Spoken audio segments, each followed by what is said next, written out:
539장 찬송하십시다. 539장입니다.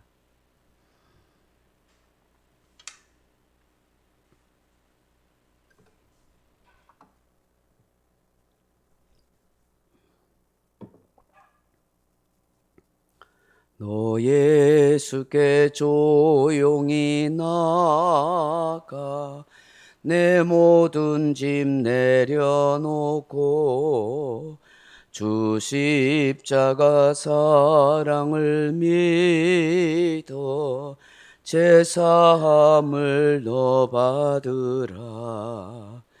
주 예수께 조용히 나가 내 마음을 쏟아놓으라. 늘은밀히 보시는 주님 그 은혜를 베푸시리. 주 예수의 은혜를 입어 내 슬픔이 없어지리. 내 이웃을 늘 사랑하여 너 받은 거 거저주라. 주 예수께 조용히 나가 내 마음을 쏟아놓으라. 늘은밀히 보시는 주님 그 은혜를 베푸시리. 주 예수를 친구로 삼아 늘 내 옆에 모시어라. 그 영원한 생명샘물에 내 마른 목 죽이어라. 주 예수께 조용히 나가 내 마음을 쏟아놓으라. 늘은밀히 보시는 주님 그 은혜를 베푸시리. 너 주님과 사귀어 살면 새 생명이 넘치리라. 주 예수를 찾는 이 앞에 참 밝은 빛 비추어라. 주 예수께 조용히 나가 내 마음을 쏟아놓으라.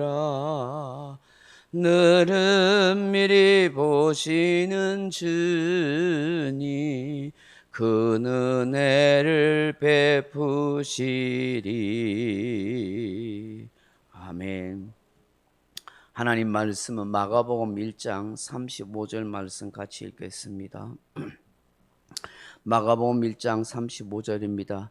새벽 아직도 밝기 전에 예수께서 일어나 나가 한적한 곳으로 가서 거기서 기도하시더니. 아멘. 사랑하는 성도 여러분, 우리는 흔히 생각하기를 예수님은 하나님의 아들이시고 전능한 창조주이신데 꼭 기도를 굳이 할 필요가 있을까 그렇게 생각합니다. 늘 성령 충만하시고 성령으로 사역하시는 예수님이십니다. 수많은 귀신을 내어 쫓을 그런 능력이 계시고 병든 자를 다 고칠 수 있는 그런 생명과 능력의 주님이십니다. 그런데 예수님께서 굳이 기도할 이유가 있겠습니까? 그것도 꼭두 새벽에 이렇게 기도를 해야 할 까닭이 무엇일까요? 예수님께서 새벽에 기도하는 것을 통해서 우리에게 깨닫게 하시는 몇 가지 사실이 있습니다. 그 첫째는 기도의 능력을 알게 하신다 하는 것입니다. 예수님은 완전한 신성을 가지고 계시지만 또한 완전한 인성도 가지고 계십니다. 육체를 가지고 있으시기에 배가 고프면 먹어야 하고 피곤하면 주무셔야 합니다. 예수님께서 구속의 주로 메시아로 이 땅에 오셔서 하나님의 나라를 전파하고 복음을 전하는 일에 매진하시지만 하나님과의 사랑의 관계, 생명의 관계를 유지하기 위해서는 기도를 해야 합니다. 또한 계속해서 성령 충만하고 또한 기도의 능력을 통해서 하나님의 사역을 해야 했던 것입니다. 그래서 예수님은 사람들이 잘 찾아오지 않는 조용한 시간에 새벽 미명에 한적한 곳에서 기도하셨던 것입니다. 많은 사람들이 붐비고 찾아오는, 그리고 귀신을 내어 쫓고 병든 자를 고치는 사역을 하는 동안 제대로 기도의 시간을 가질 수 없었기 때문이다 하는 것입니다. 예수님께서 그런 귀신을 내어 쫓으시고 제자들은 그 귀신을 잘 내어 쫓지 못할 때에 제자들이 물었지 않습니까? 우리는 왜 이 일을 하지 못합니까? 그때 예수님이 말씀하시기를 기도 외에는 이런 유가 나갈 수 없느니라고 말씀하셨습니다. 기도하는 자에게 능력이 임한다. 기도의 능력을 통해서 그 어떤 기적을 이룰 수 있다라고 그렇게 말씀하셨던 것입니다. 하나님의 아들이신 예수님께서 왜 이처럼 기도 생활을 하셨을까? 그 이유를 몇 가지 또한 살펴보면 예수님께서 그 자신이 하나님께 종속되었다 하는 것을 나타내는 표현이고, 또한 하나님 아버지와 교통을 통해서 기쁨의 근원을 우리에게 알게 하시기 위함이고, 하나님의 아버지의 뜻에 순종하기 위해서 기도로 자신의 결의를 나타내고 있는 것이고, 인간으로서 모든 일을 하나님 아버지께 의존해야 할 뿐만 아니라 항상 하나님의 인도함을 구해야 한다 하는 것을 우리에게 보여주기 위함이다 하는 것이죠. 두 번째로 예수님은 우리에게 기도의 본을 보여주기 위해서 새벽 미명에 기도하셨다 하는 것입니다. 제자들은 왜 예수님이 기도하는지 잘 몰랐습니다. 제자들은 기도 생활에 익숙하거나 습관화되어 있지 않았기 때문입니다. 또한 기도가 얼마나 유익한지도 잘 몰랐습니다. 그래서 예수님은 그들에게 기도의 중요성을 깨우쳐 주기 위해서 기도하는 모습을 통해서 본을 보여주시고 있다 하는 사실인 것입니다. 세 번째로는 시험에 들지 않도록 하기 위해서 기도하는 그런 모습을 보여주셨다 하는 것입니다.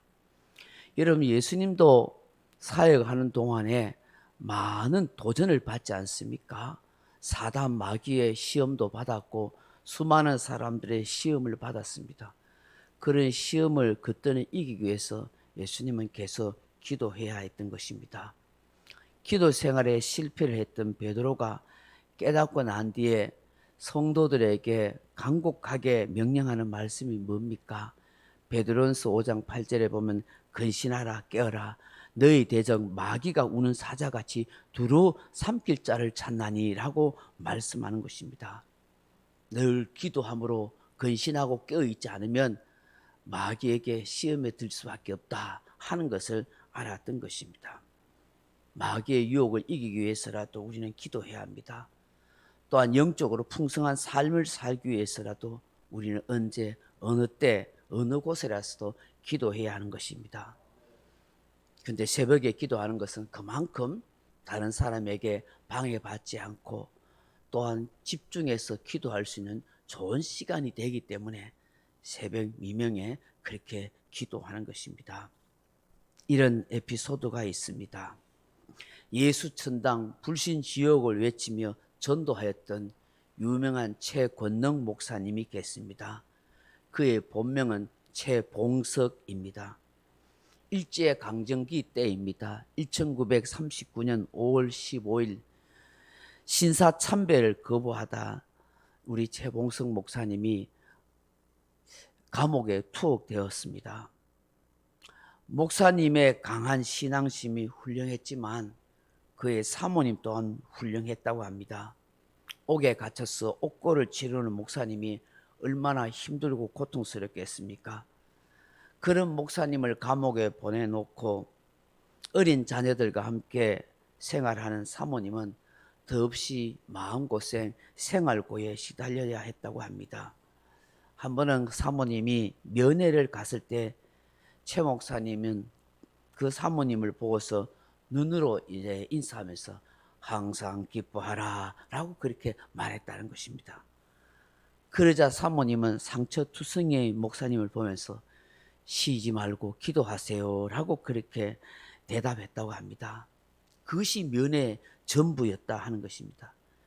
만약 그때 사모님이 눈물을 뚝뚝 흘리면서 신세 타령을 하거나 우리 남은 가족들 이제 뭘 먹고 어떻게 살아요 하면서 탄식했더라면, 적당하게 일제와 타협하고 감옥에서 빨리 나오세요라고 호소하였다면 아무리 강심장인 최 목사님일지라도 흔들리고 말았을 것이라 하는 것이죠.